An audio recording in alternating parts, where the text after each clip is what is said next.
so good to see you and talk to you after so many months of not talking to you. This is my dear friend Diana, and she has a podcast called SoulFam, which is, I will put the link to the podcast in the description of the video, and I invite you all to go check it out. She co-hosts that podcast with a collaborator. Can you talk about your podcast a little bit? Oh, I'd love to. Thank you. Great to see you, JP, You too. and thanks for inviting me to this little session. I co-host the SoulFam Podcast with Diana and Lexi, which is on Spotify, iTunes, Amazon Music, and iHeartRadio. We just finished our first year of podcasts, and we're already into season 5. The podcasts are primarily devoted to consciousness and spirituality, UFOs, science, health, and all of the things that will help people expand their personal universes. I love that. So, as you know, I'm a psychotherapist and I work with people from all walks of life. So I used to work in the community, and now I mostly do private practice and I mostly work online.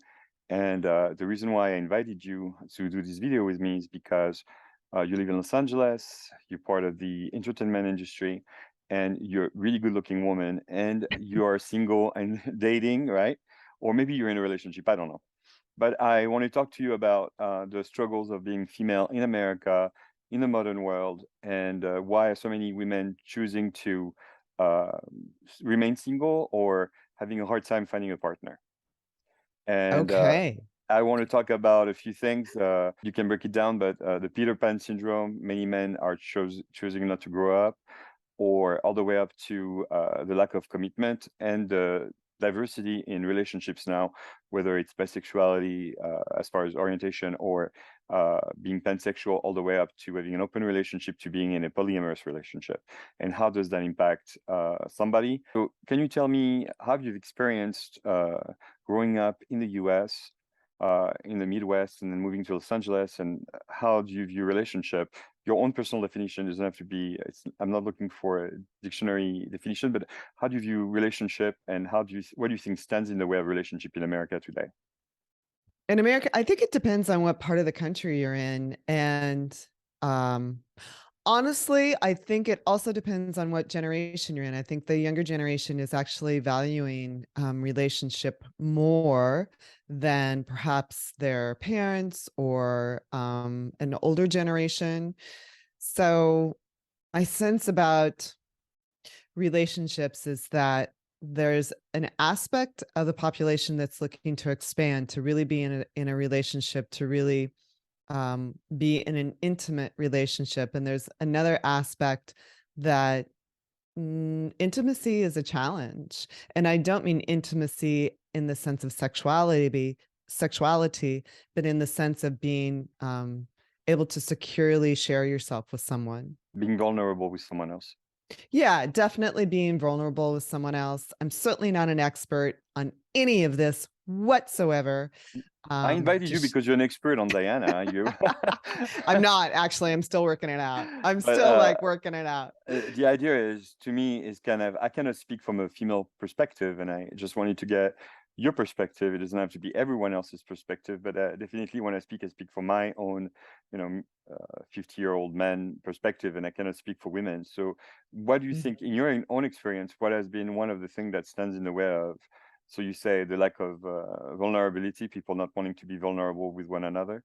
One of the things that I hear a lot from patients is that the internet is killing organic chemistry. People are curating a picture of themselves on the internet, and then people go on the internet and they see this glossy version of someone where, the best pictures, the best commentaries, the snappy response, the same way you work on a resume.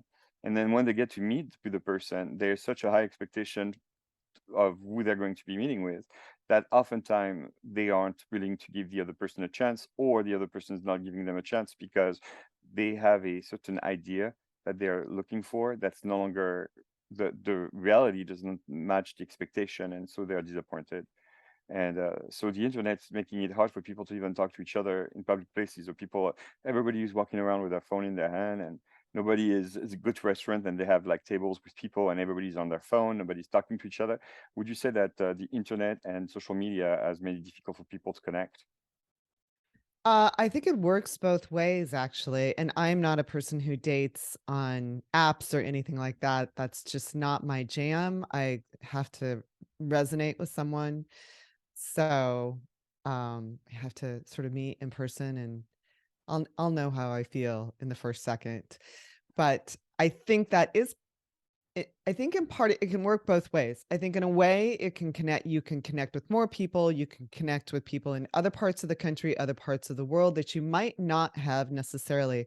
I certainly know a number of couples who have met on Bumble or eHarmony or Match or I don't know, whatever's cool right now. Um, and their relationships have evolved.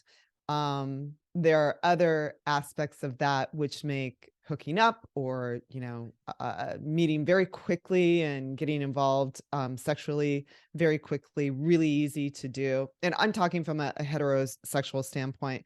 I mean, certainly there's other apps that are more oriented to the LGBT community, that sort of thing. I'm not familiar with those. Not as familiar. I certainly know of them, but I'm not as familiar. But it feels like instead of actually getting to know someone, you're sort of, putting out, this is what I'm ordering for tonight or for today or for a week or two, and then you just sort of go online and find it. I certainly know people who operate that way. I think that does put the issue of being in a relationship, in very different spaces than we've been before. Well, I think one of the other things that I'm dealing with is women meet men, and then the men behave like teenagers. They want to be on their PlayStation, and Mhm. they want to take them on a date on a skateboard. And I'm exaggerating, but I'm trying to emphasize the fact that some women are like career women. They have a job and they want to get married. They want to look at the next phase of their relationship. And those guys, a lot of guys are like throwing darts and playing video games and eating pizza and on their, IKEA couch, and they're not really ready to commit.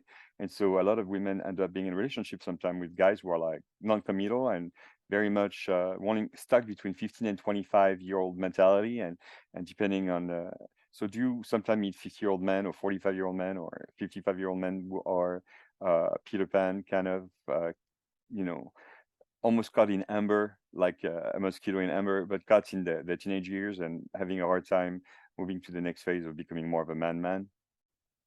Potentially. I mean, I'm not attracted to somebody like that, but I feel like and this is some of my conservative Iowa upbringing coming around, but I feel like I think there's a certain aspect of men that are lost. So they haven't had to be men. They haven't had to step up to the plate. There's been this shift in women where we sort of end up doing everything. We're doing the kids, we're getting the career, we're buying the houses, we're sort of doing everything, and we sort of make exceptions for them because they're the guy, right? So at least you're happy to have a guy in your life. So I think there's not been a call sometimes for men to really grow up, take responsibility, be a true partner. There's a shift in relationships that'll probably catch up in the next 10 years or so, where it's more on an equal basis. Women have worked really hard to evolve themselves, both, emotionally, physically, sexually, financially, mentally. We've had to evolve ourselves because we really didn't have a choice. Men have, in some cases, financially or career-wise, had more advantages. So they haven't had to work so hard. And then there's another aspect of men that, well, somebody, the single moms or the women of the world are taking care of everything. So, well, why do I have to bother? I'm good here. I'm on the couch. I got a clicker. I've got my PlayStation. I'm all good. So there hasn't been a demand for them to be emotionally, mentally, sexually, financially, spiritually mature. But I think there's a shift in that. I think that men are being called, and I think men, even out of their own frustrations in relationships, are seeking a deeper sense of masculinity now. Not necessarily a toxic masculinity that maybe we're more familiar with, but like a deeper, stronger sense of their true masculinity, their divine masculinity. I'd like to think that anyway. There was an article in the Atlantic this past year where they've done a surveys and they found out that it was like a huge number. I can't remember the percentage of women are choosing to be single because they dislike the men they're meeting. They're like, I'd rather be single than be in a bad relationship or be in a relationship with a guy who's not holding his own. Yeah, I think that's probably true to a degree that marriage used to be the goal. That was the goal, and that was get that ring on the finger, and I'm married, and I've got that sort of thing to carry around, and it gives me status.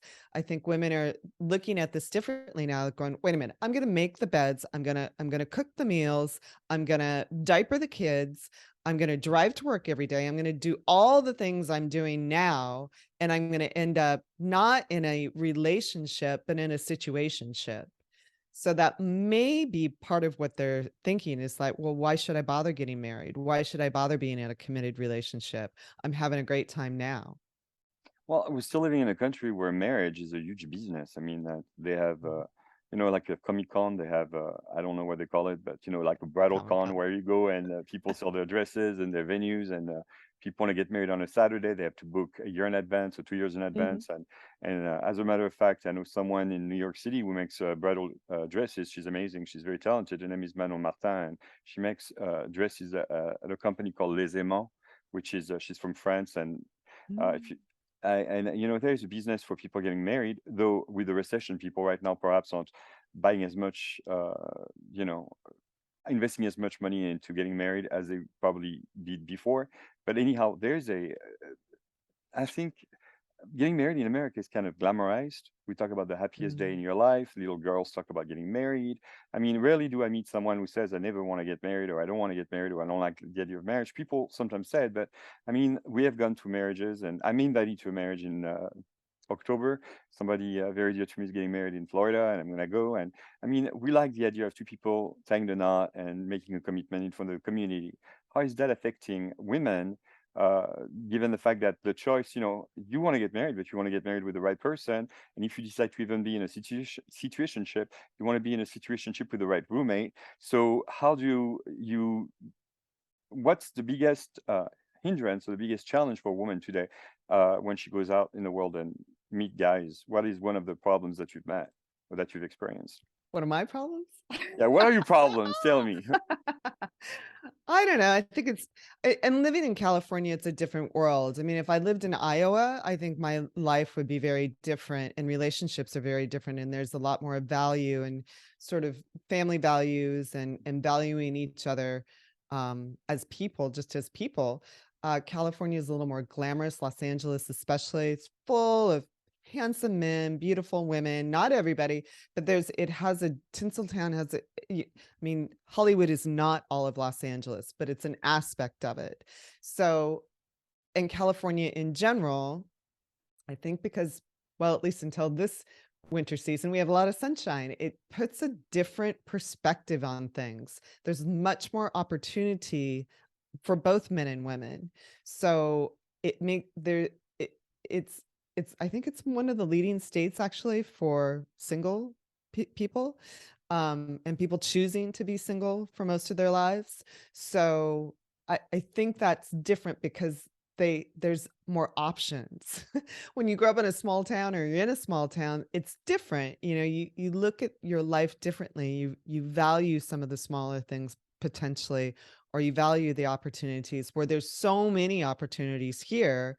Why would you want to settle down with one person forever? So You have to go ahead. what's the trade-off between growing up in a small town and being in a big city? What's the trade-off? Because it seems like, yeah, you go into Los Angeles and there are beautiful people everywhere. I Mhm. see beautiful people, like you could have a t-shirt. But then when when you live in a small town, maybe people they're not as refined or maybe they're not as glamorous. But what's the trade-off? What are you giving up on going from a small town to being in a bigger city? I don't know that there's necessarily a trade-off. I think it's just different. So I think there's more variety. So if often just having so much variety, changes your perspective. Not having a lot of variety, yeah, you might be like more willing to or more open to being in communication and in a deeper communication with someone than let's say if you're in a place where there's a lot of variety and opportunity, the relationships could be a bit more shallow or a bit more less meaning. Where you're in a smaller community, even in Texas, or any other place, sort of in this center of the country, you and these are big generalizations, by the way, so forgive me. Uh, I think I think potentially in this mm, outside of the coastal areas, you may have less opportunity and you're sort of forced to deal with yourself a little more. So then, and people and you're sort of around the communities a lot. And so you end up potentially having deeper relationships with everyone, whether it's the mailman or, somebody that you run into at the grocery store all the time. People just tend to know you. So you perhaps, this is just speculation, Hmm. you value the relationship you're having with your mate a little differently. Where there's a lot of opportunity in more heavily populated areas, maybe that value system shifts a little bit, and it's not as important, or maybe there's just, heck, there's a lot to choose from on the shelf. Well, sometimes more choices doesn't mean more quality. Right, You could exactly. have More 10, choices does not mean more quality. That's right. definitely for sure. You could So, have but 10 sweaters however, made. Yeah.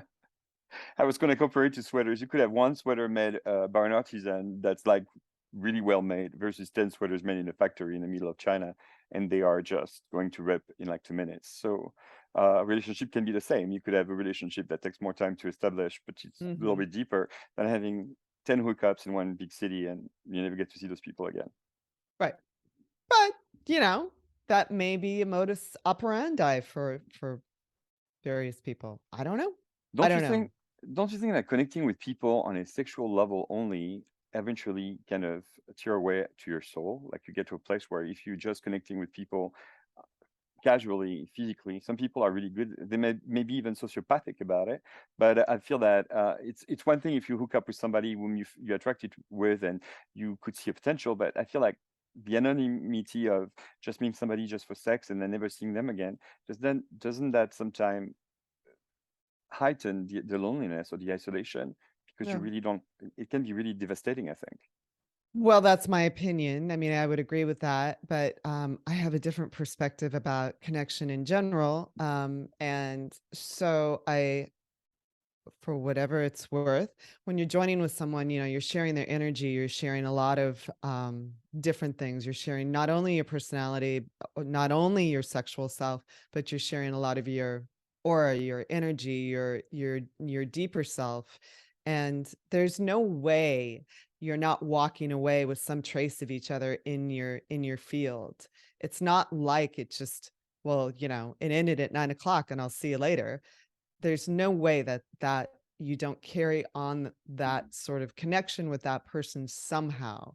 It may feel like it may logically look like you do, but I don't sense that's really what happens. So you sort of end up scattering yourself, scattering your energy, scattering your soul, um, not being centered. So the same thing could be said when you meet people who have really good energy and who are really positive. They benefit you and you benefit them by Mhm. being in each other's presence. Of course, of course. I'm So benefited by being in your presence right now. as I am You have great benefited by being, energy and yeah, you're so do highly you. spiritual. And so are you, and that's why I like speaking with you. I love how refreshing it is to exchange ideas with you because I feel that you have a vision of the world that's very positive Oh, and thanks. good. You do good reframing. I mean, you can look at something that's negative and reframe it with a positive, and I like that about you.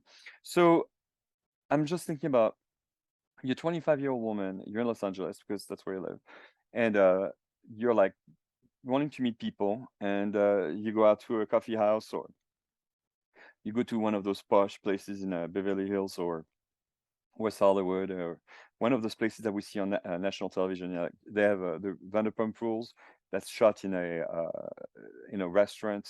and you see all those Oh, sure. glamorous, and you see the life of the waiters and the staff, who, by the way, I've gone there twice and I've yet to see one person that's on the show ever working the. So Right. I love the it's reality television, but how do you I understand the challenges of connecting in the big cities. One of the newer show that's on television right now, I don't remember what it is. It's reality as well, and it's about women trying to date cowboys. That's Oh, that one. a farmer takes a wife. That's the one. And it's like women want a guy who can chop wood and carry water. Sure. And Los Angeles, everything is ordered out. Like, you want food, you got to order it out. You want wood, you got to order. You want your water, you turn on the faucet. So, what do you think is the appeal for that show for women today? What are they looking for? You're talking about. Can you be a manly man and still be emotionally connected? A lot of guys, when sometimes they are like very sensitive, sometimes they're so sensitive that they no longer come across as manly. You Uh, know what I'm talking about? Like, they cry too easily or they get hurt too easily. Like, can you have both? Can you be a strong guy and still show emotions? Or do you have to choose one or the other? oh, for heaven's sakes, of course you can Okay. be strong. I mean, I think that's the whole point. Um, s- I don't know.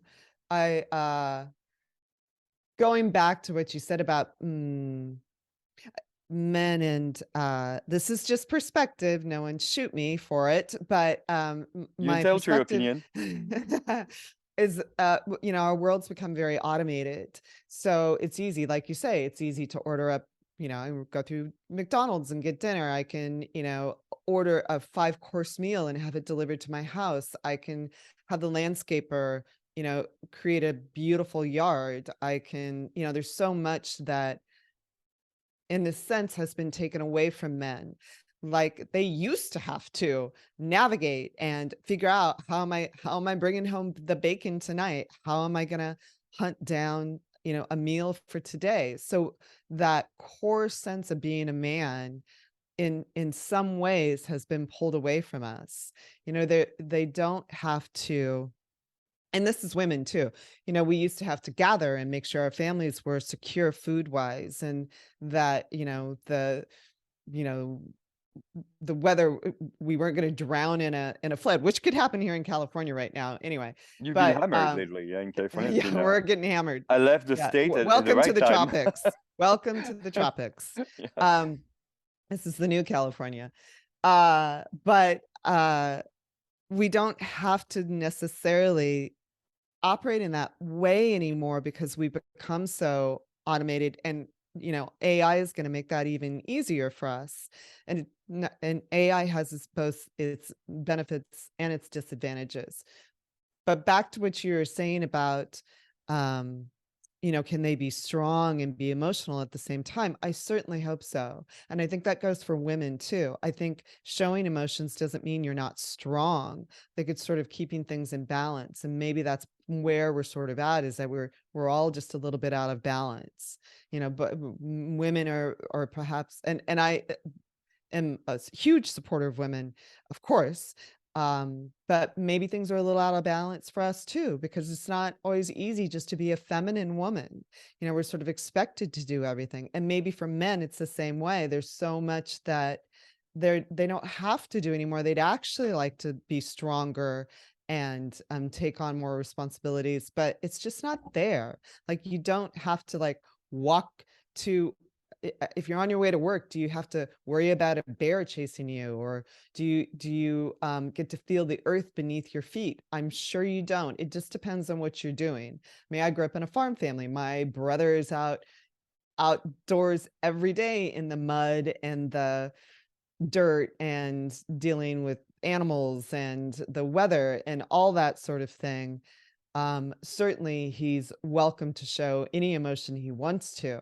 So that would not be considered not being a strong man, in my opinion. Um, but I feel like it's that maybe we need to find a sense of balance, both for men and for women.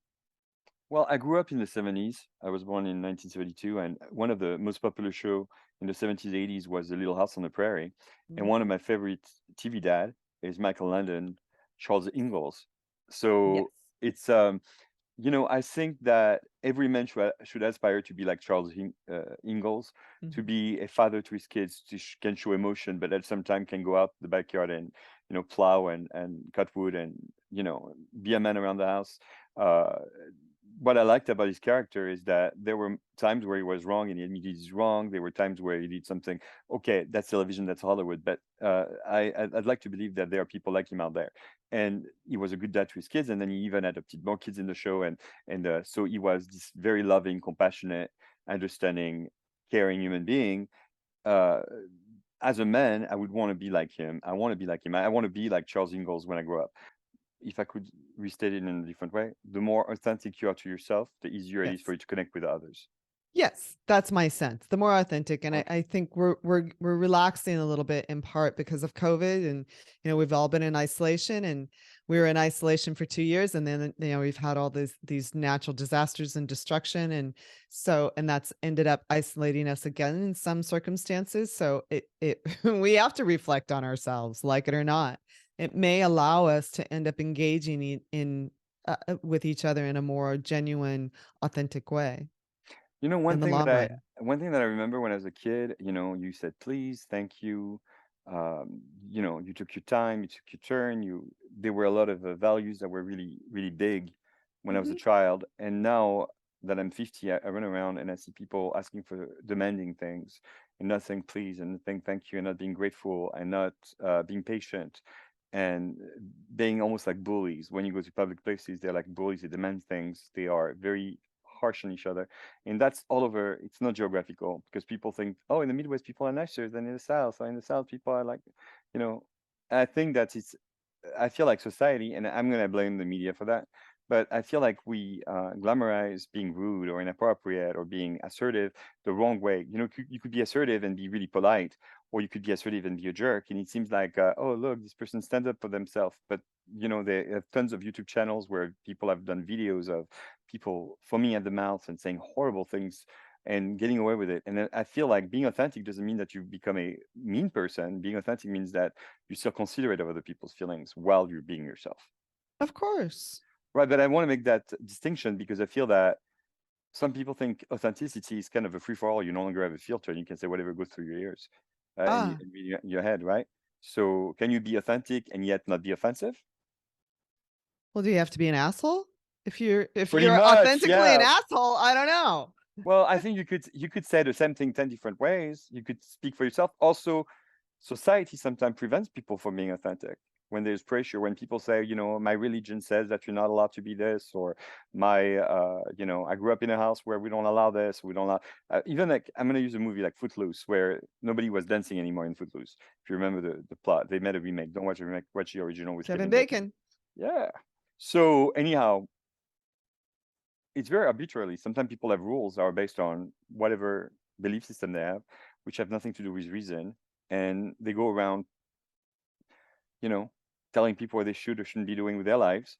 And can you be an authentic person? Say, hey, I believe that's true for me, and that this is what I hold as a true belief. And I know I sound like very like a primary school kid asking that question, but the point is, can you have a belief that might be different from the norm, be authentic to that belief, and yet be respectful to the belief of others? And Of I course, would isn't hope. that the point? Isn't that part of our existence is for us to be authentic to ourselves and still respect others? I mean, isn't that they can have their opinion. We can all agree to disagree. It doesn't really matter, does it? Can we really So all agree to disagree, though? why Because not? as of late in America, I feel everybody's disagreeing, but nobody's agreeing to disagreeing. So Say that again. What as word? of late in the US, everybody is disagreeing, and nobody's agreeing. Disagreeing. Yeah, nobody's agreeing to disagreeing. I don't see. I think we're But more isn't that divided part of being today than able we've to ever been. navigate our existence is to agree to disagree? I mean, where I think politeness works in the sense that, it gives us some skills in order to navigate sticky situations. Please and thank you goes a long ways. And I think overall, the humans in general are very forgiving in general, not always. Um, so can you be authentic and not be a jerk? Of course. And I, what is authentic? I mean, are you really being a jerk? Is that your authentic self? I Do would you hope not. need to? One of I the don't know. one of my But very first job, I worked at Bank of America as a teller. And the very first week of my work at Bank of America, I was in in the, the staff room where they have the coffee and all that. Mhm. And there were a bunch of magazines on the table, and one of them was Ebony, EBONY. Mhm. And one guy comes up to me, he looks at me, and he goes, "Can you imagine if white people had their magazine called Ivory? Everybody would be up in arms." We're talking like over 30 years ago. And I looked at him and I said, at the time, it was true. It's like all the magazines have white models on it. The only reason why they created an Ebony magazine is to level the playing field so that some Right. other people with other skin color could have. That was 30 years ago. And he looked at me like I had grown a third arm.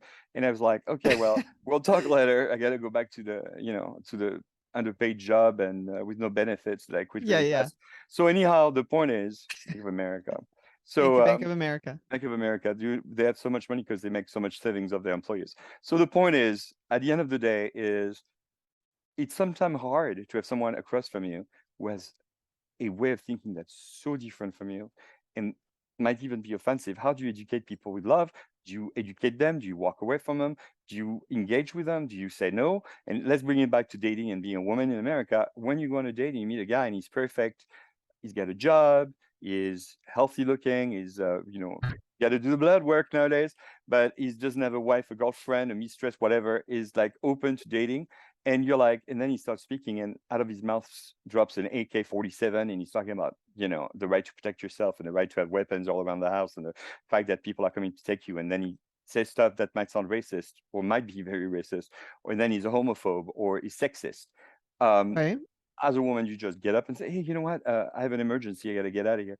Or do you sometimes engage and say, "Hey, let's figure out where those ideas come from?" And could somebody be racist and still be a nice person? I know that sounds really stupid when I'm asking, but can somebody? Do you think people are teachable? Do you think that after a certain point you got to say, cut your losses and say, no more? I'm not going to invest energy, time, or effort in trying to reach out to somebody who is sexist, ageist, homophobic, or prejudice? Or do you say, and you know what, to some degree, we're all a little bit prejudiced. So Sure. in some degrees, we all have different, biases and prejudices. How do we determine which prejudices are okay and which one are not? And how do we relate to one another? Do we make accommodations for each other? Or do we say, no, you know what, I'm going to cut you out of my life? Well, I know people with a lot of different opinions. It just depends. And if you're in an intimate relationship with someone, it's dependent on whether you can tolerate their points of view or not being in the same household. So sometimes that's tough if you don't agree or don't feel their points of view are justified, or if you don't understand it. So was involved with somebody who had a lot of points of view about various races, and I don't know that I understood it. And did I want to take the time to understand it? Maybe, maybe not. Um, but I think it depends on whatever it is you're willing to tolerate and where you're willing to sort of find an understanding with one another about it. Maybe he doesn't or she or whomever doesn't agree with your points of view. Is there a meeting in the middle or is there not? I mean, that's up to the couple. Um, and in a dating situation, you're asking the wrong person. I mean, they don't have to agree with me. Nobody has to agree with Well, me. nobody's going to I write on could their care less. profile 25-year-old business professional, very racist and Republican, looking for similar personality. Or it could be that, They might. They might, and that might be fine. That's fine. I don't know. And Not, they may find I they don't may think in 2023 you can say that, because in 2023, people get canceled for speaking like that. I mean, there's a price for authenticity sometimes, that's a whole other issue, the cancel culture. but it's a real Um, issue. yeah, it's a real Yeah, issue. they got television shows and music and artists. I mean, Rosenbauer was canceled for saying horrible things, but she would have said the same thing 30 years before. Nobody would have batted an eye, and today everybody's like flipping out burgers over it.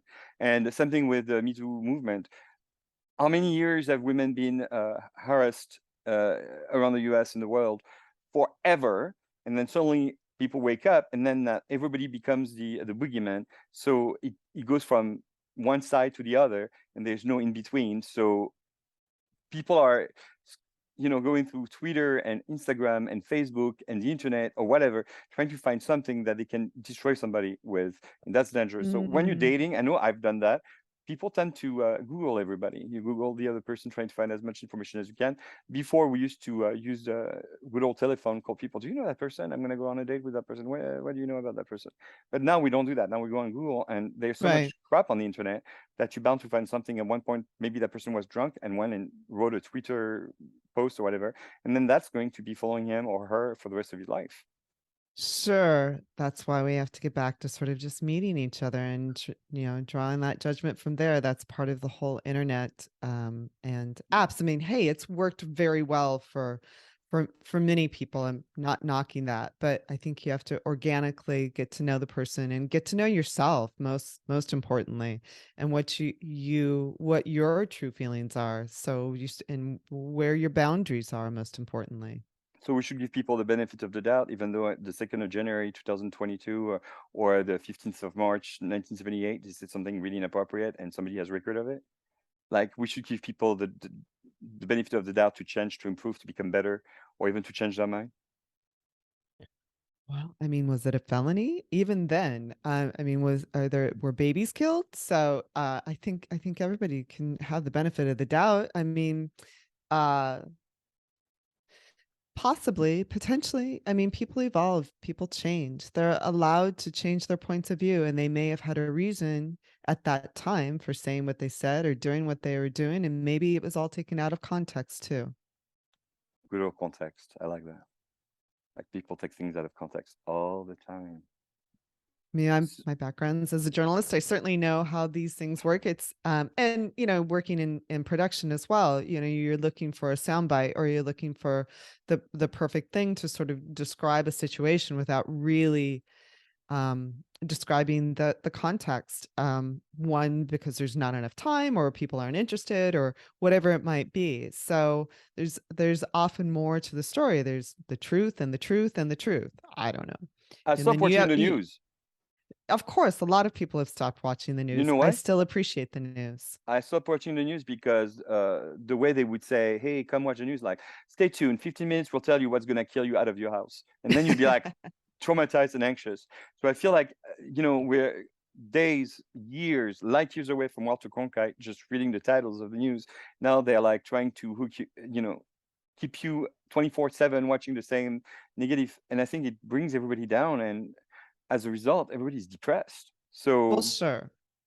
The news has a very low vibration. I think journalism will change in years to come, and I feel like it also, everything comes in a wave. Like, things go up and things go down. So Walter Cronkite wasn't necessarily reading the actual news, or he was just reading what you were supposed to hear, what they wanted you to hear. It still happens in the news business all the time. I think there'll be an evolution in journalism that goes back to asking more questions and creating a bigger picture, and perhaps being more involved in reporting or understanding what's happening, rather than just sort of being pigs at the trough and throwing back whatever it is that we hear. we have so many porcine metaphors, like bringing on the bacon, pigs at the trough. I love it. So if you could give an advice to someone who's struggling to date, like having a hard time meeting people, what would you say to them? I don't know. It depends on what they want. I am certainly not a dating expert. I'm Well, the last it could person be you want to right ask. now, right here. I think you sort of have to feel what resonates with you and where you feel most comfortable. It's easy to sort of make a menu, and all the girls have their lists. It has to be this, it has to be that. Okay, so fine, I'll make my list, but you might not fall in love with your list. You might fall in love with something that's completely different from your list. So I think you have to listen truly to your heart and to your gut, and what feels right for you. Um, I I I think you also I think the most attractive thing for anyone is to be your most true, most authentic, most real self. So the more you're that, the more you'll attract someone. And Well, maybe it's not you have to go out. So maybe it's not that you have to go after something so much as you need to just let it come in. why would someone with not wanting to be in a relationship go on date with someone who are looking for a relationship when they know deep down they don't want to be in a relationship? Because they're selfish. We live in a selfish, we live in a selfish culture then. Well, sure. It's America. You know, we think we are entitled to whatever we want. So, um, yeah, because being misleading is easy. Being honest is not. Well, if you go online and look at people's profile and then you meet the person, you're like, can I go back in time to meet the person you were on the picture? Because like that picture is like 30 years old. Or they'll say something about themselves and everything in their perfectly curated profile is a lie. And there's, if you go and do business with someone, hopefully you can check that their credentials are, if you hire somebody, you can check somebody's credential. But when you date someone, people can lie a lot and get away with it because Sure. there's not a whole lot of means to, the internet is not a secure place. There's a lot of bullshit on the internet. So Right. it would be great to have maybe a dating agency that actually does background checks for people. So you Well, go there and are dating agencies that do background checks they on people. exist. I Of thought I had an course. original idea. What are their names? There's a Just lot so of them. somebody asked me. There's a lot of them. Well, but the ones that are most popular are the ones who are a free for all, and you can say whatever you want about yourself. Mm-hmm. And you know what I would love? I'm not looking to date anyone. I'm already married.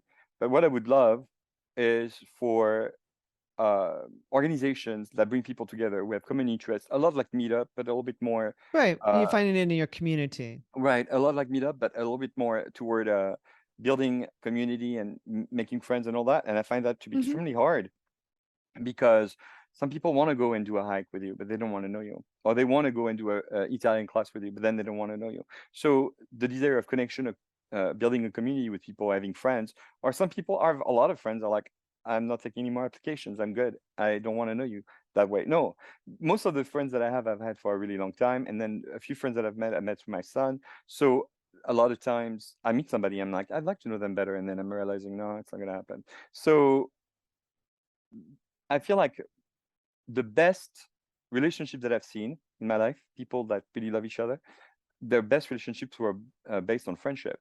And I feel like Mm. women and men have a really hard time, and gay guys and lesbians and human beings, Mm-hmm. non-binary, anybody have a Mm-hmm. really hard time establishing friendships, because our society, as you said, is, you have a lot of selfish individuals, but also because we jump steps, right? We go directly to the dating before we even have built the relationship and No, built up. it's nice to have time with someone. It's always nice. Nice to have time to get to know someone. And I operate kind of in the spiritual world. And so we have things like twin flames and karmic relationships and all that. So Tell me more I'm about that. actually I'm actually more into that. Tell me about twin Um, flames.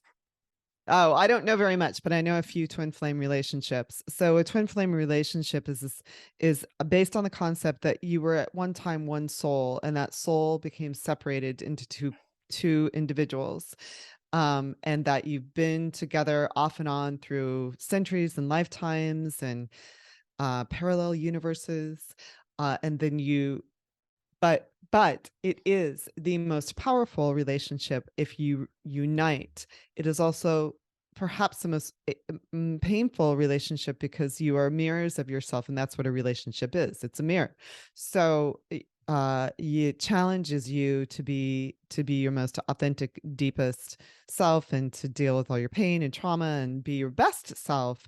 And that as a twin flame relationship, you have a mission that is not just about the relationship itself, but that you have a mission of some sort, potentially to improve the world or bring more love to the world. So, and I know a few twin flame relationships, and they do it. I mean, I have to say, their love changes the world.